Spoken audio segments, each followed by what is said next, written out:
The following podcast is an Embassy Row production.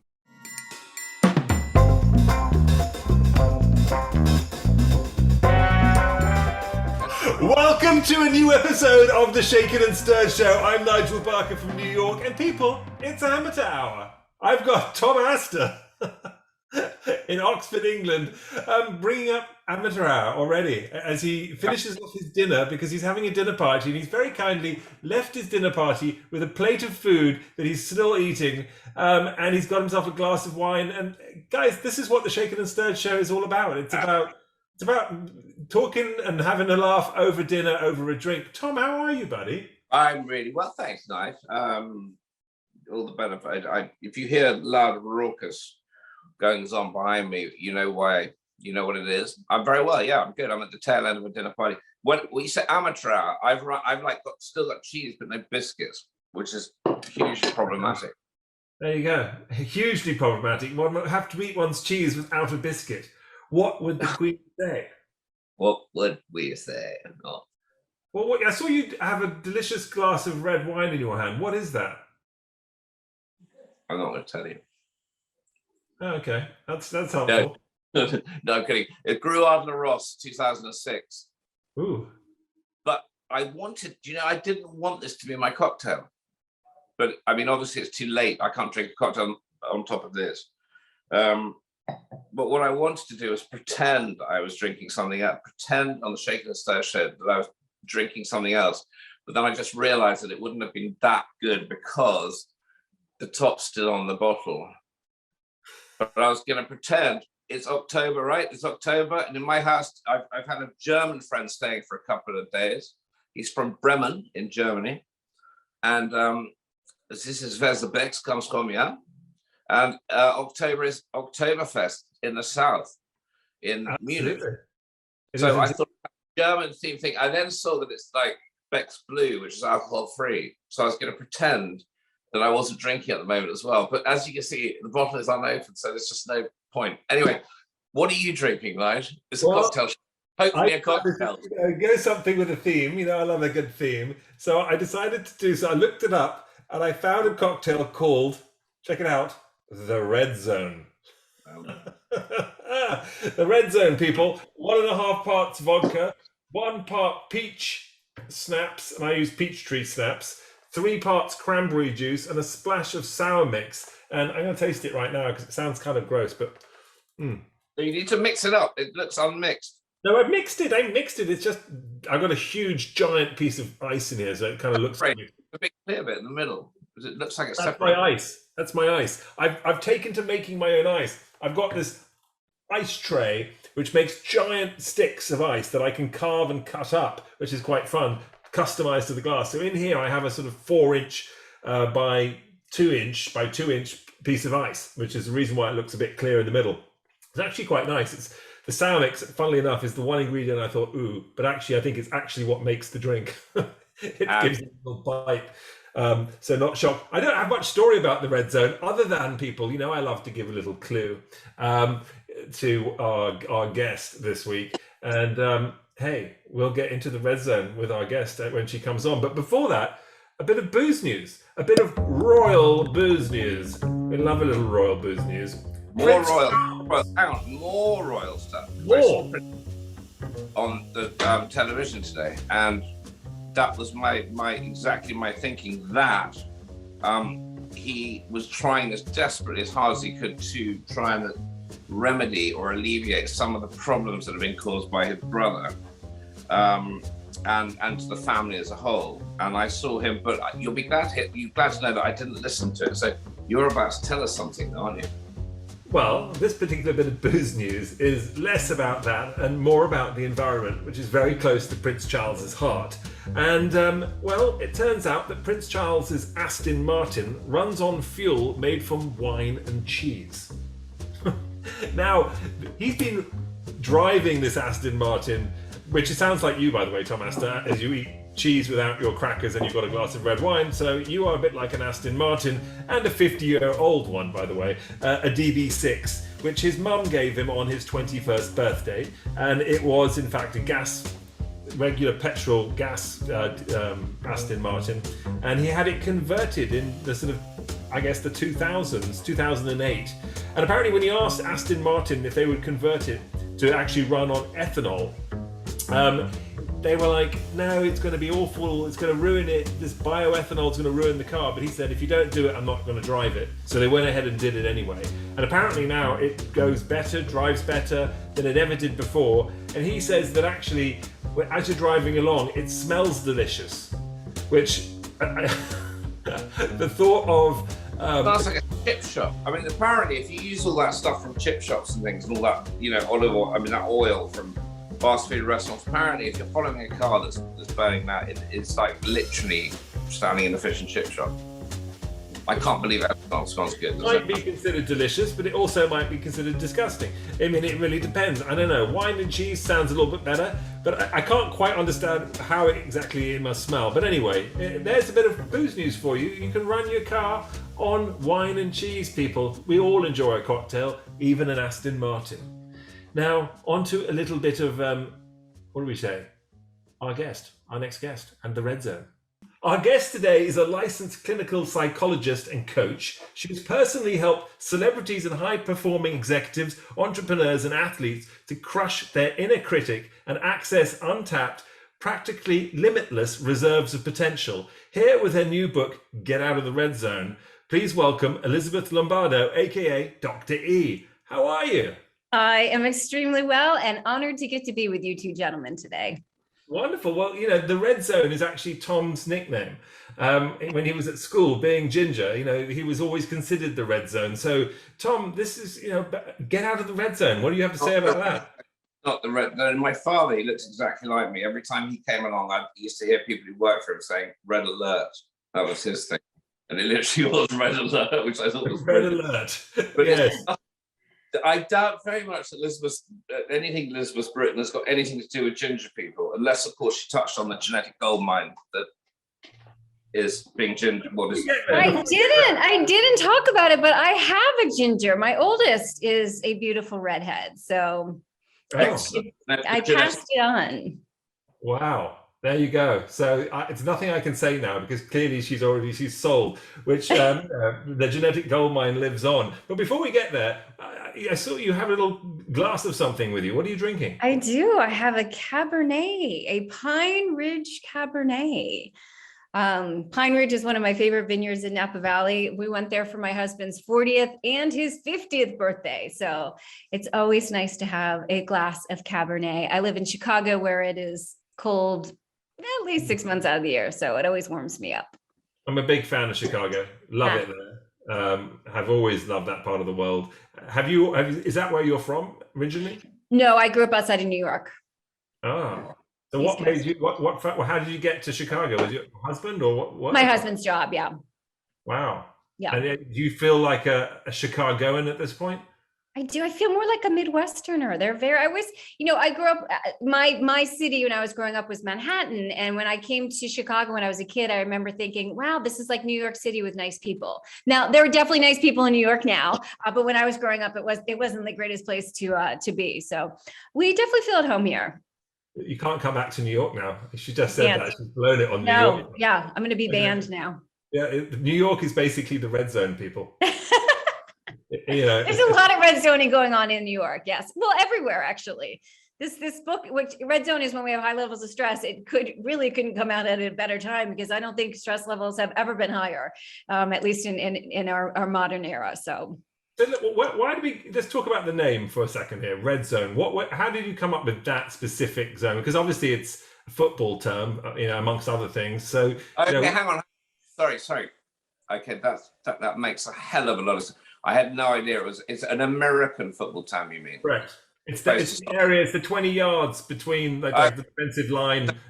It's so anybody listening to this podcast who's not American will have no idea about that reference, including, I've read up on this, but it's very important to say that we don't have a red zone in any of our sports.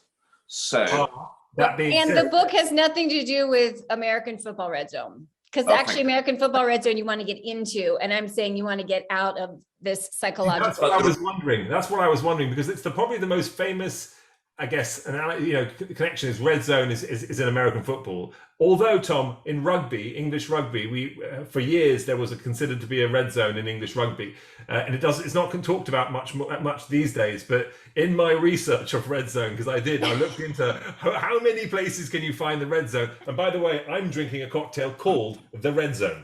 Oh man, that's so good. Right? And it's vodka, it's peach schnapps, it's cranberry juice and sour mix all combined together. And you Sounds healthy too. I mean, Yeah. drink it and then get out of it. Sorry, that could mean two things, couldn't it? Yeah, I think that you've done more research on the term red zone than I did and probably should have before I published a book on it. So I like a good analogy. So, okay, what was your reasoning behind it? well, so let me explain what the psychological red zone is. The psychological red zone is where at high levels of stress, or in psychology, we call it distress, right? Distress is kind of the negative aspect of stress. It includes any emotion you don't want. Anxiety, worry, fear, guilt, shame, anger, sadness, helplessness, hopelessness, worthlessness, all that goes in the distress pile. And if you think of distress as existing on a continuum or a scale from 0, none at all, to 10, the most distressed you've ever been, right? So if you're angry at a 10, for example, you might be yelling or the proverbial steam coming out of your ears. The psychological red zone is when we're at a 7 out of 10 or higher. And I call it the red zone because it's a place you really want to get out of, because when we're in the red zone, we don't think rationally. Our brain kind of gets hijacked by a stressful thinking. And so we tend to act in ways we don't necessarily want to. We may say or do things that we later regret. We may procrastinate when we're in the red zone. All kinds of unhealthy and unhelpful things happen when we get in the red zone. I guess, you mentioned it, and I've read about it, that you talk about it being the sort of interplay between passion and stress. And I guess there's an element of, when you are that furious or upset, that is also a form of passion, isn't it? It's a form of, you're passionately upset. Is that what you mean by that? Or well, passion is kind of the opposite of distress. So when we have passion, that's kind of that positive energy, that excitement. When we're in a state of passion, we're grateful and appreciative of what's happening, and we're excited to make it even better. When we're at high levels of distress, we usually have low passion, because when we're in high levels of distress, that's when we're focusing on wrong. That's when all those negative emotions come out. So they counteract each other. But couldn't it be that, for argument's sake, that you're incredibly passionate about something and that's making you very stressed because you're really passionate about something, and that therefore it's quite stressful because, for example, being in love would be quite stressful. Watching your team about whether they're going to win or lose on a knife edge. Well, let's take it back to American football. It's evenly matched. So in psychology, we probably would call that EU stress, which is that positive stress, that excitement, that who's going to win. If you're watching a horror film and you like horror films, kind of that excitement of what's going to happen. And that would definitely be passion. Did you call that EU stress? Yeah. Not like stress from the EU. But by the way, in the England, there's nothing passionate about the EU. No one is loving the EU. I'm spelling it out for you. It's called EU stress. I just love it when we do these international podcasts with guests from the UK, people from the UK, people from America. That doesn't lost in translation, people. I love it. You know something. You could get onto this later if we want, or we all could. Back to synchronicity. I've literally been sitting at the table with my German friend Frank this evening, and my Danish friend Pete, both countries of which are a member of the EU, talking about the EU stress and about who is most stressed about what's going on with the EU. So that goes to synchronicity. But sorry, back to what you were saying. I guess to Dr. E's book, the reality is that I think people are at very high levels of stress right now. Right, there is. If it isn't, for example, politics and and obviously trade with the EU in the UK and then obviously the whole of Europe, we've got a pandemic that's still raging, that's still freaking people out. Everyone's working from home and doing their thing, and it's just stressful and weird. People can't go shopping without wearing a mask, or not sure whether they're doing it right, doing it wrong. People on both sides of the aisle politically are at odds with one another, but also at odds with each other within the parties too, as to what's right or wrong. I feel that there is, the children are suffering in massive ways as well. And if you're an old person, God, heaven forbid you get it. And then if you don't get it, you don't see anybody. So you're spending the last years of your life alone. So there's a lot of stress one way or another. Whether it pushes you all the way to the red zone or whether it makes you just sad, I don't know whether that's a difference. And I'd love to know too, what is that sort of, how far does one have to go before you hit the red zone and a book like yours is relevant? Well, the book, I mean, we all get into the red zone sometimes. Hopefully we don't spend a lot of time there, but there have all been times when we felt really angry or really anxious or really sad. The goal is, if you go there, to be able to get out of it. The rates of clinical depression and anxiety right now are staggering. That would be people who are spending a lot of time in the red zone. But all of us have been in the red zone at some point in our lives. And you're right now, there's so many factors going into it. You mentioned children. I mean, 70% of teens in the US at least say that anxiety and depression is a major issue for their peers. 80% report experiencing significant stress on a daily basis. These are our teens who we're talking about. So it's impacting people at all levels. And for kids, for example, I mean, it's a book like yours is it the same? And I only ask because it's, oftentimes with medicine in general, that things that are for adults potentially don't necessarily work in the same way as they do for children, or the same techniques aren't necessarily they don't completely transfer. In this situation, is this something where, say, a parent who has a child who's going through anxiety could get a lot of benefit out of reading a book like this? Absolutely. And in fact, I have a company called Elevive, Elevate Your Mindset, Thrive in Life. And it's mind skills training for adolescents and their parents. And a lot of it is about this concept of red zone. Think about it. If your child is, for example, studying for a test and they are feeling panicky, they're in the red zone. What happens in the red zone is our limbic system hijacks our rational thinking, which means our brain is focused on surviving. When our brain is focused on surviving, we can't focus, we can't concentrate. It's tough to learn new things and it's tough to remember things. So just by helping your child get out of the red zone as they're studying for a test or before they go into a test, that can be very powerful, not only in terms of their success academically, but how they view themselves, their self-confidence and their belief in themselves. Is it similar to DBT therapy, dialectical behavioral therapy, which they treat people with? It's very much based in CBT, cognitive behavioral therapy, which DBT is kind of an aspect of. But it's being really aware of where you are, because I'm sure we've all had the experience where we kind of lost it on someone, whether it's our kids or our loved ones. Road rage is a great example of people being in the red zone. We've all been there before. So being aware of where are you on that scale. And I always tell my coaching clients, I work with kids and I work with adults. I always say, if you're at a 7 out of 10 or higher on that scale, don't let anything out of your mouth, because that's when we say things we later regret. And don't put anything in your mouth, because that's when we tend to consume things we later regret. Interesting. That's very interesting. It's funny because you were mentioning obviously kids and stress with all that kind of stuff, and and if you're too stressed, you really can't learn and all that kind of thing. My kids just recently doing some homework, and I think my daughter was trying to do her Spanish and was just getting more and more frustrated to the point of tears, and it was just trying to remember something, and at that point, once you get into that moment, we've all seen it with our kids, it's pointless to sort of go on. Almost, you have to sort of stop and walk away, and but of course that the problem with those moments, isn't it, is that good judgment is very hard to come by when you're in the red zone, right? Because it's almost like the sort of tipping point of no return.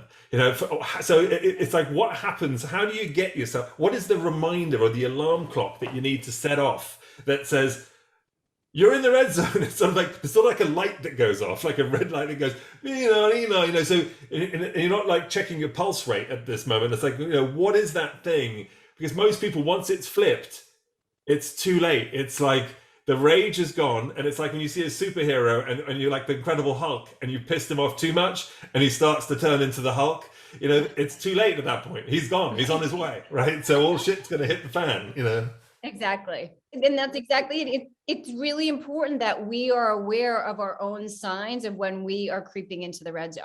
So I call them red flags. I talk about it in the book, Get Out of the Red Zone. So there are these red flags that we want to be aware of. One are the emotions. When you notice yourself feeling angry or helpless or frustrated, that may be an indicator you're creeping up into the red zone. You want to do something to reduce that. Second is physiologically. Some of my clients talk about how they get really hot right as they're about to get into the red zone or as they're in the red zone.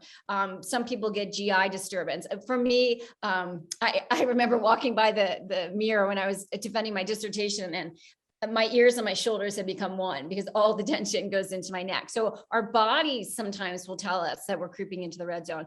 And then the third red flag are behaviors. When you notice yourself being a little snippy with loved ones, so doing things you don't want to do, or the opposite, not doing what you want to do, such as procrastination, those can all be signs that you're getting into the red zone. And so you want to stop and just ask yourself, where am I? And if you're at a 6 or higher, so the red zone is 7, you don't want to wait till then. But if you're at a 6 or higher, you want to do something healthy and helpful to get you down so that you then don't, turn into that incredible Hulk and you can't control yourself.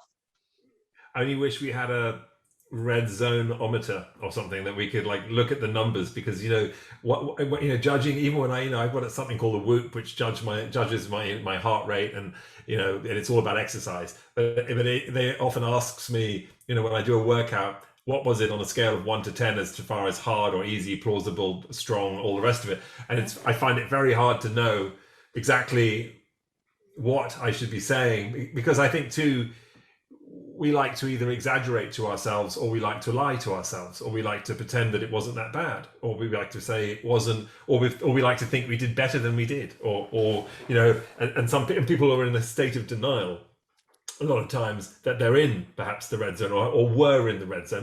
Because that suggests they were out of control, right? I mean, what you're suggesting is that when you get into the red zone, you're really an out of control person. So you've got to slow yourself down before then, right?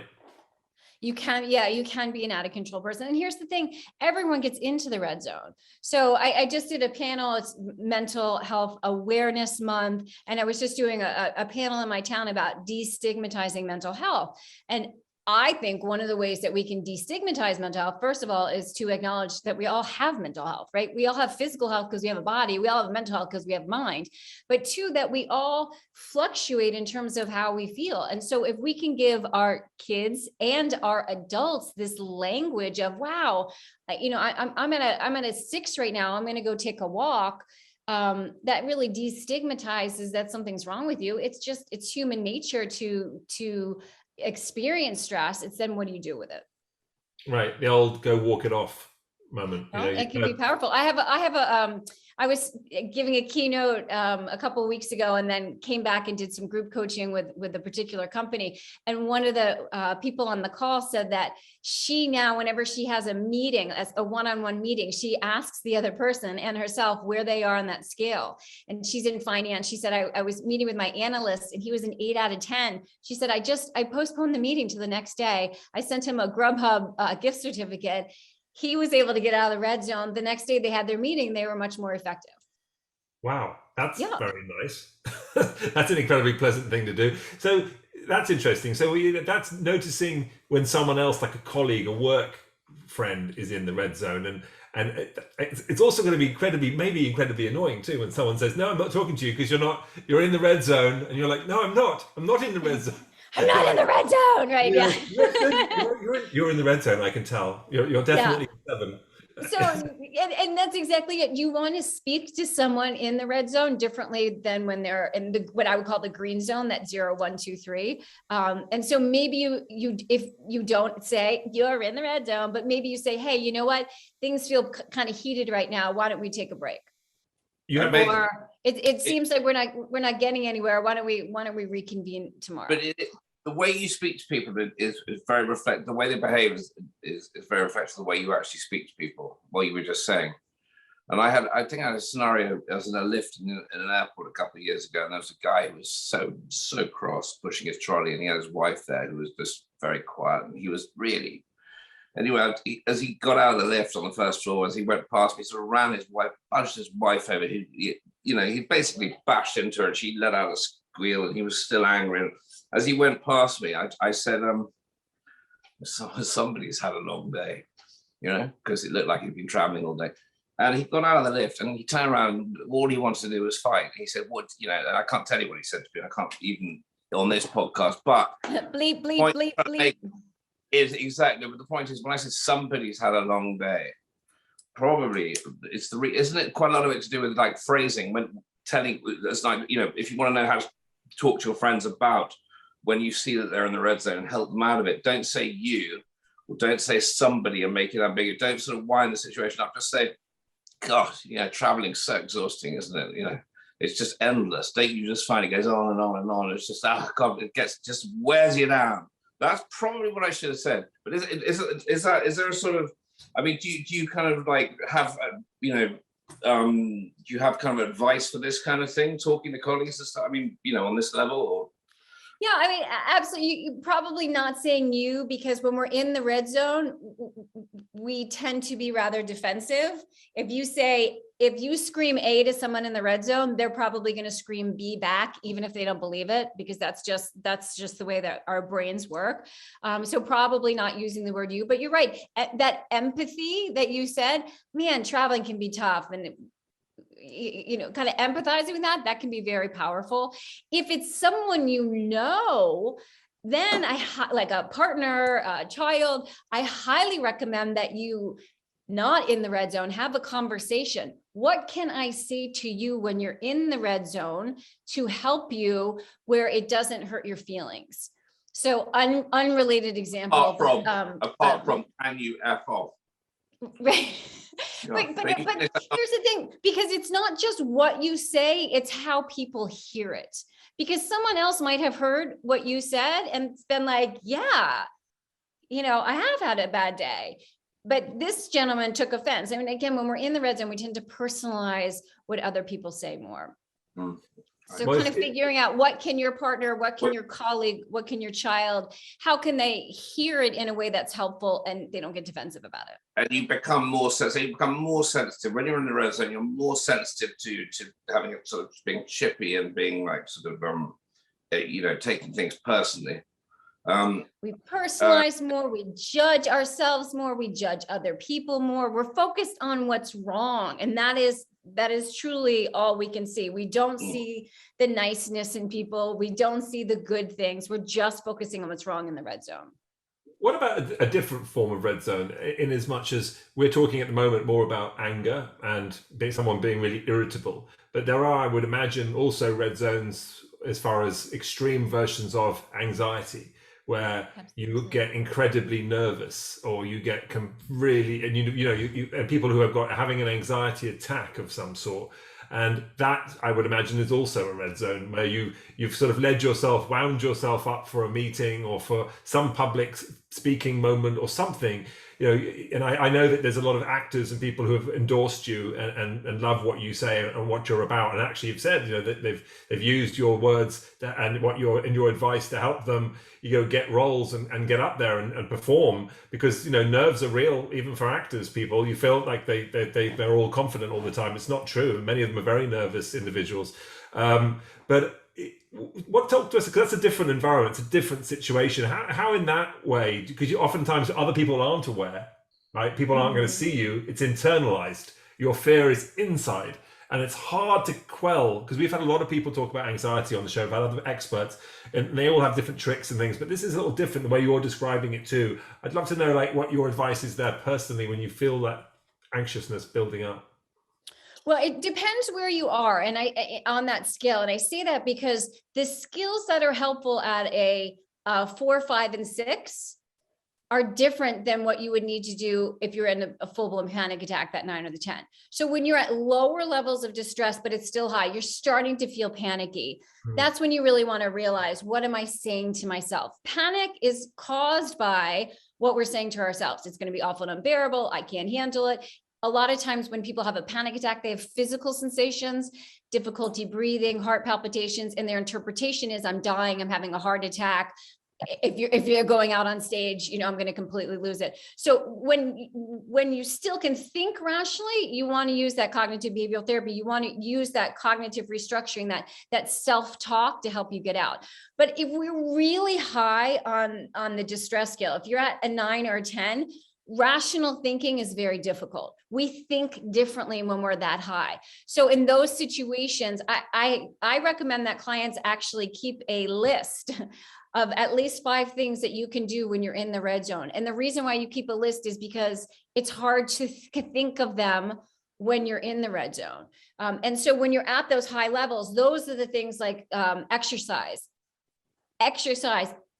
going for a walk, jumping on the bed, doing 2 minutes of push-ups, sit-ups, squats. What it does is it releases biochemicals to allow us to get out of the red zone. Other things are things like laughter, right? Watching a funny video. I have a client who suffers from panic attacks and literally, I don't know how many shrinks tell their clients to get on TikTok, but TikTok for her is a positive thing. And so she just gets on and watches a couple of TikTok videos, makes her laugh. She gets out of the red zone and then she can deal with it.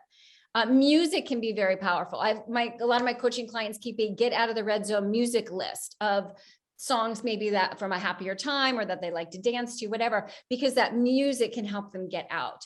So once you then get out of that red zone, then you can start to use some of the other self-talk, cognitive restructuring variables that can be helpful, but we can't use those when we're really high. When you're at that state of panic attack, it's hard to think rationally. Are you a believer of sort of breath work and things like that? Absolutely. Too? Yeah. Interestingly, you can get yourself, I don't recommend this at home, but you can get yourself in the red zone with your breath. If you do short, shallow, quick breaths, especially like through a straw, you can actually cause a panic attack in some people. Do not try this at home, please. We try. I was about to say, try it. It's going to be quite fun. Let's see what happens. But the beauty is, because what happens is it addresses our vagus nerve. And when we take nice, slow, deep breaths, it allows our physiology to calm down. And that also allows us to get out of the red zone. So this book of yours, Get Out of the Red Zone, is the first of 3 books, correct? And out of your True Success series. And yes, you have it's first one is passion, then the next one's gonna be purpose, and then you have people coming out as a part of this series. So just sort of going back to the passion concept here, you said it's the opposite really of the red zone. But is there so that's something you should always be striving for, is to be passionate, or what do you mean passionate or passion? Are they the same or not the same? Yeah. So the way I define passion is positive energy, right? It's being in a state of gratitude, appreciation for what's going on, but not in a way of everything's perfect. When we're in a state of passion, we see that there may be problems, obstacles, things we don't want. But when we're in a state of passion, we feel very empowered. We feel very excited and enthusiastic to make things better. So regardless of what's going on in our lives, we can be in a state of passion. Example, when I was doing my postdoctoral training, I worked at a major trauma center. I had received a consult for a gentleman who he'd been an electrician working on a wire that was supposed to be inactive. Unfortunately for him, it was very active, so that when he touched the wire, a volt of current went through his body and burned him so severely that the doctors gave his wife the following option: we can let him die, or we can surgically amputate both of his arms. So the decision was made to surgically amputate both of his arms. And I will tell you, I assumed that this guy would be in the red zone. He's an electrician. He's a 42-year-old man, father. He now has no arms.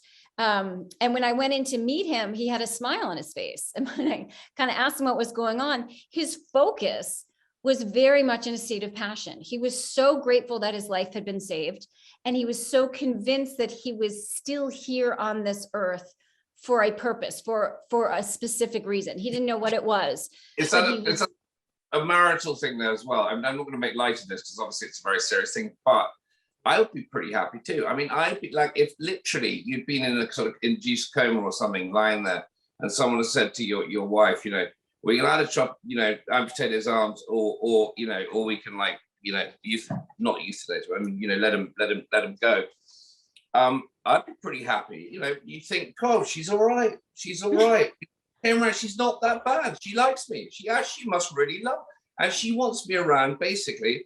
She's taking me on with no arms as well. So then this is like, I mean, what's there to not be happy about? You know, that's a terrible thing.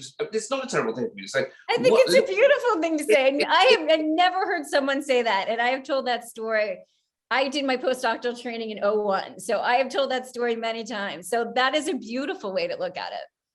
I just thank God for that, guys. I thought I was being out of order. I didn't think I was being out of order. I suddenly thought that it might be taken the wrong way, but I'm so glad you took it the right way. Great. That's the passion, right? Instead of focusing on what's wrong, it's not that you weren't aware that that this gentleman thought his arms were going to grow back, but what you focus on. It's really what we focus on. Wow. So let's talk about then why we focus on these things, because it's sort of, you know, what is it about us as a species, as a people, as a country, you know, that is driving us to be so perhaps stressed in general. Like obviously this gentleman had, when you're talking about, Eva had a revelation at this time and was after the operation, was like, or after what had happened, and was like, oh, you know, I'm going to make the most of it. And I've seen and talked to extraordinary people who are sort of quadriplegics who have the most unbelievable outlook on life. And I know a guy who's blind, and you know, he actually skates and surfs rather, and he's actually number one in the country in judo. This guy called Anthony Ferraro, and he'll tell you that the only disability in life is a bad attitude, and that's his whole mantra, right? So you get these incredible people, but there's a sort of desire in the West and in America for sort of alpha individuals. Who and it's, you know, to be a true success, it's considered you kind of have to be an alpha, that you have to have this drive, that you have to be you know, sort of consumed with success and have a competitive edge. And a lot of these things also, as a result, have I would imagine that getting into the red zone is a part of that kind of character, because if you're going to push yourself to the nth degree, if there's nothing else on your horizon other than success, if you have to be first, if you have to be the winner, then there's going to be pain, right? So is this a part of the problem? Is there a bigger problem that we're dealing with here? Well, so there are two parts to answer that. One, how we define success, especially in the US, I think is one of the problems. And that's why the book series is on what I call true success, not how society may define success, right? Society may define success by having more money or looking a certain way or having a certain job title. But my typical coaching client looks great on paper, right? They've made the money, they've had the traditional success, and yet all of them come to me, pretty much all of them come to me saying the same thing: is this as good as it gets? Because they thought once they signed the NFL contract, or once they made their first $1 million or $2 million or $3 million, then I'll feel good. But that's not at all what happens. And that's why I created this true success formula, which, as you so eloquently shared before, is passion, that positive energy, even during difficult times; purpose, having a positive meaning in our lives; and then people optimizing our relationships with others. When we have those three ingredients, that's when we embrace life. That's when we enjoy life more. We're still pushing ourselves for external achievements, but we don't define ourselves by them. And in our society, especially in the US, it's very much what I would call conditional self-worth. I believe in myself if and only if certain external conditions are met. The problem with that is it's almost like being on a treadmill, right? I'll believe in myself when I make my first $1 million. Well, now I have to do something else to keep believing in myself. Next million, next million, next million. And so people feel like they never get there. So encompassing a life of true success is really what gets us to the point where we can say, yeah, I like myself, I like my life, and I like that it's going to keep getting better. It's kind of Buddhism in a way. I mean, there's elements of what you're saying which sort of speak to Buddhism, because I feel like, you know, most of us are on a trajectory to, it's all about success. It's all about how much money I've made, the bigger house, it's the nicer holidays, it's, the car that you're driving. It's a lot of material wealth and things that we can't take with us when we die, and then it's about what we're leaving when we're gone. So that as far as wealth is concerned, how much is everyone going to inherit? What kind of legacy have I built? What's my name going to be? And I feel that there's the sort of Buddhist traits of finding peace in yourself, and what is the meaning of life. That oneness. That is one thing. Sorry, the one thing that can we go back to all, because it all stems from one thing, basically. And I'm luckily, thank God, one of those people who can literally, and I did it the other day, a friend rang up and said, "How are you?" And I went, "I'm amazing." And he went, "Well, what? You're having an amazing time." You're amazing. I went, "I'm amazing." And he went, "What do you mean you're amazing? You're such a dick." I went, No. I'm like, literally. And I did it on purpose because I did, just to sort of test of like, yeah, it's the best interest thing. Do you really have me? And anyway, he said, "You're amazing." I said, "Yeah, Jesus." I mean, I have never been so in love. I'm completely in love with myself. And I can, on a daily basis, I check in with myself and tell myself how much I love myself. And which is a really, by the way, great way to start the day, finish the day, spend the day, whatever. And you can't possibly even begin to start enjoying anything or celebrating anybody else unless you actually understand the meaning of, unless you really love yourself. How are you going to love anything else? It's just not possible. Go back to the Buddhist thing, enlightenment, synchronicity, not letting things, basically never going to red zone, never red zoning at all, because you never get past one, really. Well, if you're like me, just love yourself as much as I love myself, then you never get past one. But it's so joke. Sorry, I'm not making a joke out of it. Great. All the stuff you're talking about is basically, and wealth and stuff.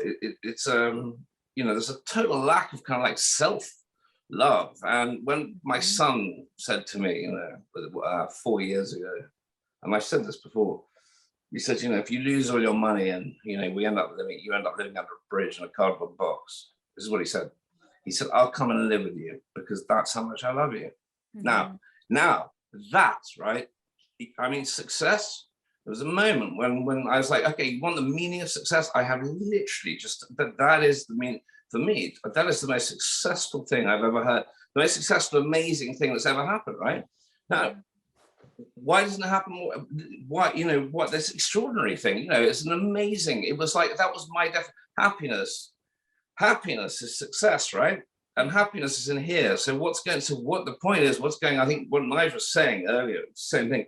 What's going wrong? I mean, why is, as my great friend, Dr. Jean Knox, who's a Jungian psychoanalyst, when I asked her what the problem of the human condition, was she still surprised by anything, having studied it for 40 years? And she said that 90% or 98% of the population live in a state of self-deception on a daily basis.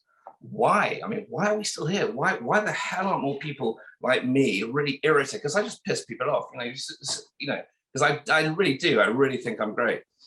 And it seems to be such a problem to say that. Like people just are so offended by it. I mean, why is it so offensive? Why? I don't get it. I really don't. So there's a difference between loving yourself as opposed to just saying, "I like who I am. I'm comfortable with who I am." Why? I mean, like, why? And why? Like, why? Like, why? I mean, I think it's a generation versus generation versus generation that it's becoming stronger and stronger. Social media is a great example. What is social media? The longer people spend on social media, the more likely they are to be depressed. Why? Because they're comparing themselves. Their life is better. I'm not as good as them. My family isn't good as them. And it becomes this perpetual judging ourselves. And what you said is so true. What goes on in our minds impacts everything that goes on out there. So if we are judging ourselves, guess who else we're judging? Everyone around us. If we're loving ourselves, guess what else we're doing? We're loving everyone around us. And that's not taught in schools. The other thing to consider is the way that our brain is hardwired was very helpful thousands and thousands and tens of thousands and hundreds of thousands of years ago, because our brain, when it comes to stress, think about a cave ancestor who heard a rustling in the bush. If they were like, it's probably nothing, they may not live another day to pass on their DNA. Instead, our brain goes into the red zone, fight or flight. I got to take care of the situation. But what happened back then, of course, is these sources of stress were transient. They were short term. Either you got the animal, you got away from the animal, you died. Those are the three choices. And then that situation was gone. Now our sources of stress are more chronic. COVID, right? Relationship issues, politics, all these things that are compounded. So our mind and the way that we handle stress is really not adapted to our current situation in our lives. And it is not taught in schools, although I hope it will be eventually, and I'm working on this. The second time you said that, it's the second time you said it. And what's interesting is one of the questions I had to be at the end, and I now can't ask you because you brought it up with. And it's, you said it 2 or 3 times actually during this podcast. It's not taught in schools, not taught in schools, it's not taught. And I have had this conversation where I've asked other people why, how do you get this into schools? It's seriously, it's got to be more important than I don't know. I'm gonna risk the wrath of school teachers here, but self-awareness, and say that CBD, whatever it is, CBT. Sorry, not CBD. CBT. Different thing, but yeah. THC. No, that's not what we're talking about. No, I wasn't thinking of that. Surely it's more important than Latin. I don't know. I mean, and it's such an important. It's self-awareness and self-worth, and isn't the problem, Tom? So few people to teach it. I mean, because that's also part of the issue. I mean, I agree with you completely. How many Latin teachers are? I mean, there can't be that many people. You need one teacher for every 40. There can't be that many freaking Latin teachers out there. Literally, it's I agree, I couldn't agree more. I do think that. I mean, obviously our children are obviously the next generation of people who are going to make the biggest changes in this world, and they are, thank God, so much more aware in many ways. And sometimes because of things like social media, or because of the way communication has grown, but also it also creates a heck of a lot more stress and all the rest of it. And they find it very difficult to even be children these days, because before you know it, exactly. You're about to say you're working on it. You're working on the school thing. Can I ask you? Are we allowed to ask you what is it? What are you doing? How are you doing it? How are you doing it? Yes, you're allowed to ask me that. Before I answer, I'm going to give you the statistic. 70% of teens wish that their schools taught them more about mental health and coping strategies. 70%. Wow. Admit to it at least. So what do? They get on the internet and guess what they learn? How to deal with stress. One of the top ways, self-harm, cutting. Cutting is on the rise. The statistic is 20% of teens are cutting. I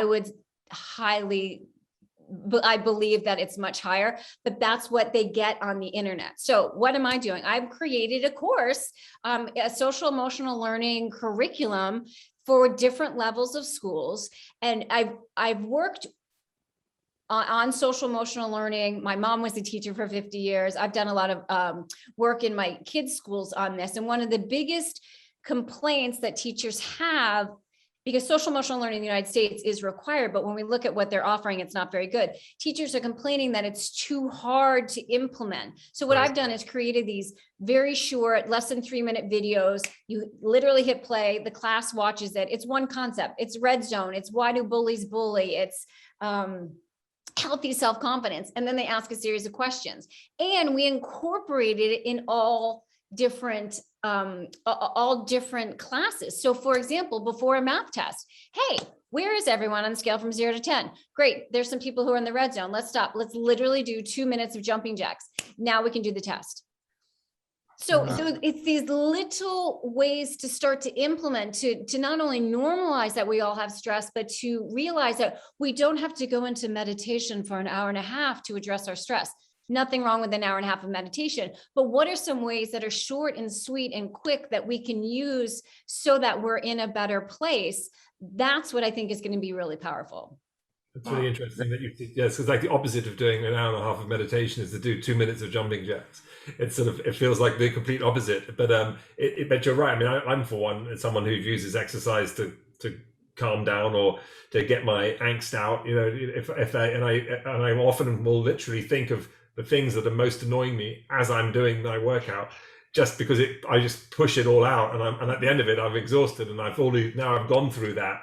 And Yep. I'm like, and I kind of hit the rest of the day, and I actually find too, by the way, that I'll go faster, lift heavier, and do all that kind of thing if I channel that way. And if I'm in too much of a good mood, I probably won't be as successful in the gym. But which is kind of ridiculous. But that is a very interesting sort of thought process. I mean, I mentioned earlier, I'm like, who's going to teach this? And to your point, you just said, a lot of the teachers are like, what do we do, or how do we do it? And I mean, it is a real issue as teaching people how to teach, and teaching people how to learn is another problem. A lot of kids just don't know how to learn. They haven't been taught to learn. And it's a sort of an interesting process, because you assume that just a teacher will just teach you and you will just pick it up and learn. But you see kids and their minds drift off. They're not taken in. And right now, a lot of kids are still remote schooling, or they're in classes and everyone's wearing a mask, and they're talking to a teacher who's also got a mask on. And it's very tough for people to really to feel like to feel that they fit in, just let alone deal with the social anxiety of being in that environment. So also, but you literally can condense everything you're saying into, you can lead a horse to water, but you can't make it drink. The same thing, whether it's school children or whatever. With kids, so that you can avoid the stuff in the grown up. But when they actually become adult, and the problems manifest themselves in different complicated ways, and they pass it to their own kids. To avoid that, do you think that I don't know what your videos are like, but is there a kind of like, when you're trying to appeal, I guess, to different levels of school kid, is there anything in the idea of actually the production value of a video to get your message across? And I'm not talking about using the Muppets for sort of 4-year-olds, or but should there be kind of like different levels of very clever production to kind of actually get that message? So you got someone cool delivering the thing to the 15-year-olds who are kind of like that age. I don't know. I mean, do you look at that, or is it? I mean, the way that I have it right now is it's a character, so it's a cartoon. So it appeals to the young kids, but it's fine for the older kids. As more and more celebrities are coming out talking about their own mental health struggles, I think that's a real positive. And I would love down the road to have people who these kids look up to giving these messages. Here's how I deal with it. Here's a situation. I have I struggle with social anxiety. Here's something that I do, because 1, it normalizes. 2, they already look up to this person. And then 3, here's the skill that you can use. So I would love to be able to do that down the road. Yeah, no, absolutely. I mean, I was recently at a concert, and 3 or 4 of the musicians who came up, it was Global Citizen, were all talked about how they had been suffering from mental health issues, especially over the past year, and had anxiety and stress, and Shawn Mendes was one of them, and he was even talking about how the fact he hadn't been on stage in almost 2 years. Yeah. This was his first concert, and looking at 70,000 people was great, but at the same time terrifying. Yeah. Up with what they were doing about it, because it's the only interesting bit of that. It's like you can listen to people all day long going, I'm feeling sad, I'm stressed, I've got terrible mental.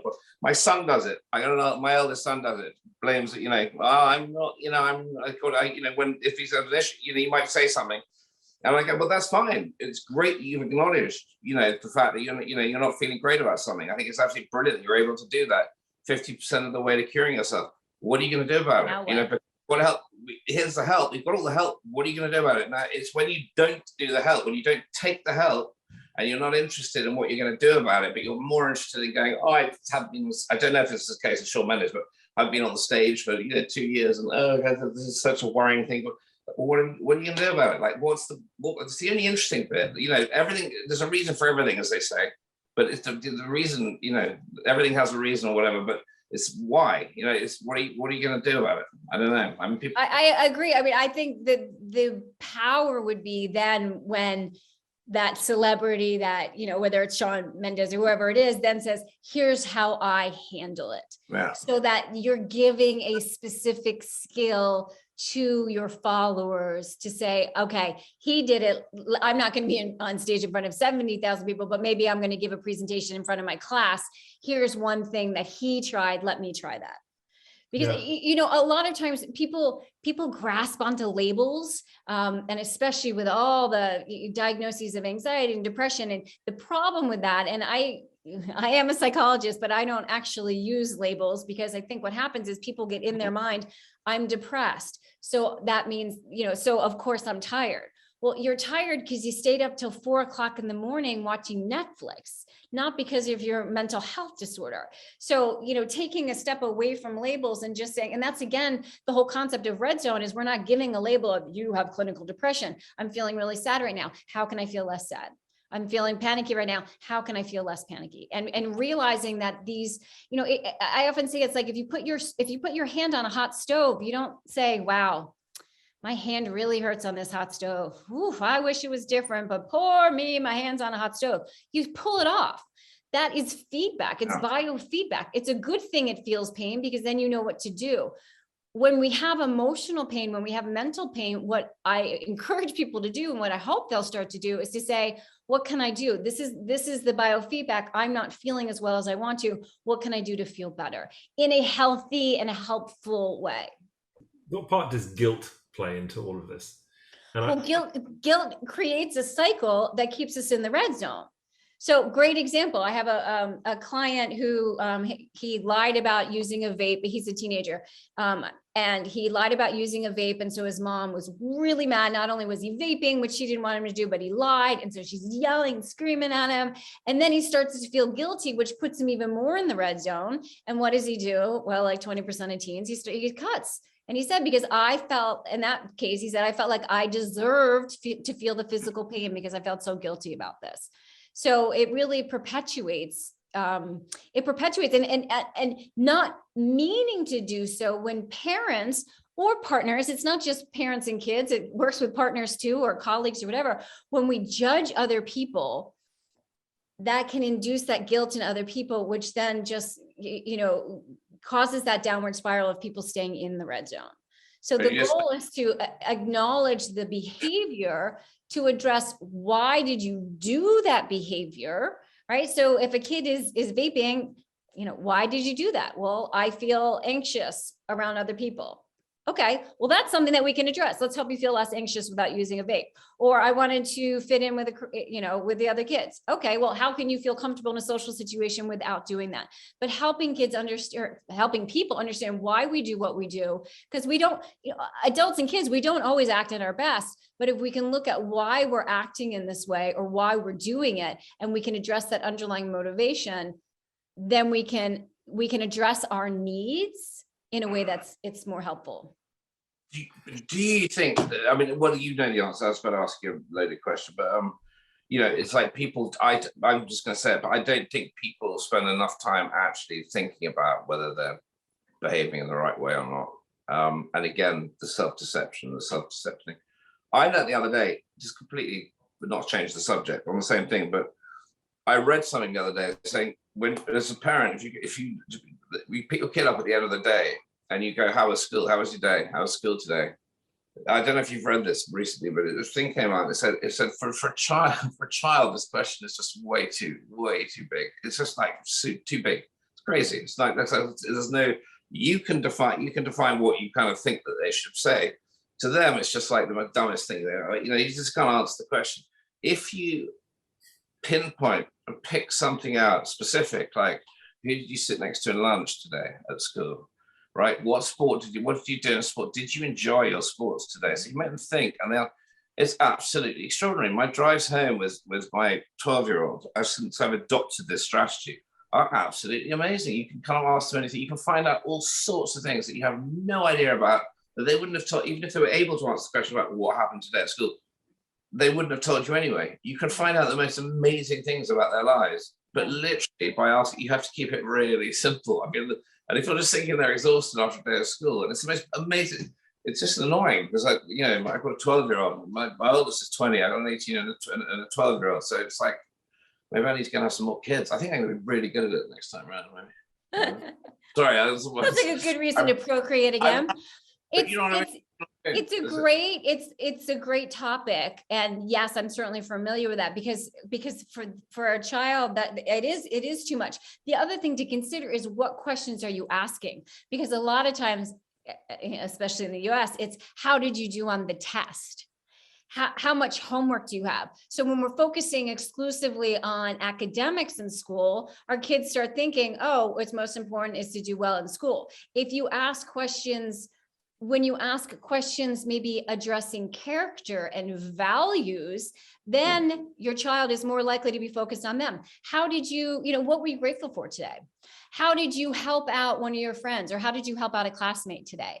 Because then what happens if they know these kinds of questions are coming up, they're going to start to scan their environment. They're going to start to focus on what they're grateful for or how they can serve others and help others. And that's really important, that we help cultivate our children's and our own values and core characteristics, as opposed to just focusing on, did you get an A in the science test? That's really, okay, that's taken the thing that I was talking about to the next level. So can I quickly, while you're here, get some, can I have some free advice? What were you grateful for today? Another quickly, can I have two more new questions for tomorrow? Well, think about what values and characteristics you want your child to emulate. So if you want them to be kind, what was something that you did? How did you show kindness today? If it's appreciation, what was something that someone else did that made you feel happy today? What was, you can also do rose, thorn, bud. Have you heard of that? Yeah, we play that. Yes. So, and this is, even my 17-year-old loves doing this. So rose is what was a good thing that happened. Thorn, what was the not so good thing that happened? And then bud, what are you looking forward to? Okay. Great table game, by the way. You can go around the whole table and do it with everybody listening at the whole dining room table. You can do it with adults as well. Yep, totally. You can also do gratitude with adults. So to the person next to you, what are you grateful, or what do you admire in them? Or you can have someone in the hot seat. Hey, it's Dad's turn. Let's talk about what we really appreciate with Dad. Let's talk about stories that are meaningful about Dad, the positive things that he's taught us.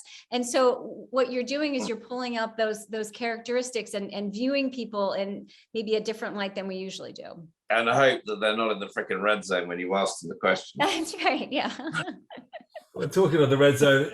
Your book, Get Out of the Red Zone, is on sale right now at Amazon, amongst other places. But where else can people get it? On your website, on Amazon? Is there anywhere else? GetoutoftheRedZone.com.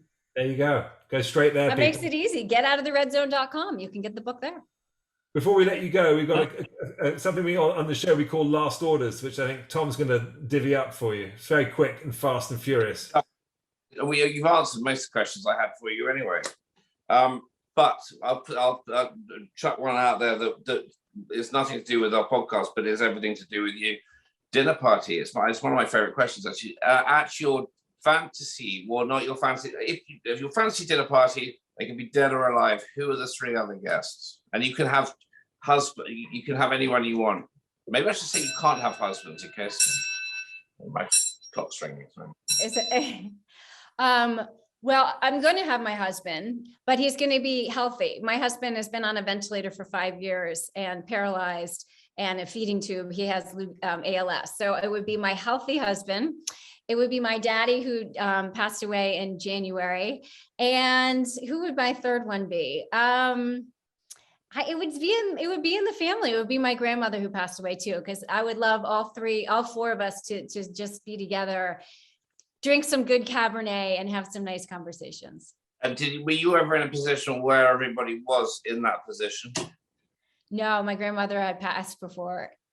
Yeah. So it's okay. Fantasy, great. This would be a fantasy. You have a redheaded child, you said. I got to make these questions up on the hoof. You got a redheaded child. Advice for parents with redheaded children, because there's this terrible stigma attached to being redheaded, and people don't realize. I never realized how much she had been bullied in middle school for being a redhead. So just to be really aware, I think her hair is beautiful. People are always commenting how beautiful her hair is. there is a real stigma, and kids are going to pick out anything that they think that another child's going to be uncomfortable with. So just be aware that even though it may be, I mean, for us, it was passed down. Both of our, my husband's mother and my grandmother had red hair. So to us, it's just this beautiful part of being a family, but realizing that it can be a challenge. Can be. And just tip from me, remind them, because you've obviously got a bit of color, the old red coloring, you can see it. Tip from me that there is only one genetic gold mine, which is where my husband's a left-handed, so he might say that's the left-handed is the genetic gold mine. But I'm going to tell Kelly that's my redhead that today. Gold mine. We've got they've got all in the color. That was no. I was going to say, in the movie of your life, who would you have play you? But I don't think that's an appropriate question for you. If you had to make a movie, what movie would you make? If I had to make a movie, what movie would I make? About? I mean, you can be very vague.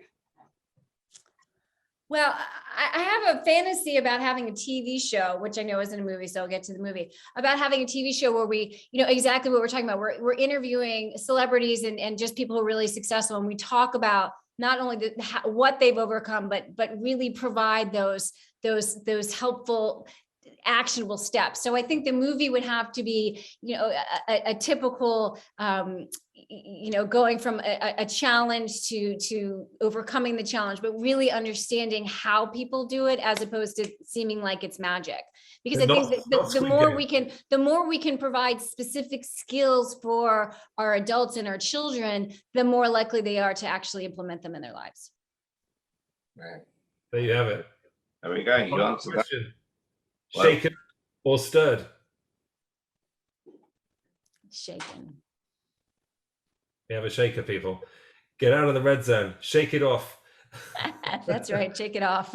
Dr. E. Elizabeth Lombardo, thank you so much. It's been a real pleasure. I wish you so much success with it. And we look forward to your other books, Purpose and People books, coming out as a part of the Success series. Good luck with it all, and hope to stay in touch. Cheers. Well, thank you so much. Thank you both. Really good. Thank you. Thank you. Thank you very much for listening. That is Shaken and Stirred. We will be back next week with another podcast and another fantastic guest. And stay safe. See ya.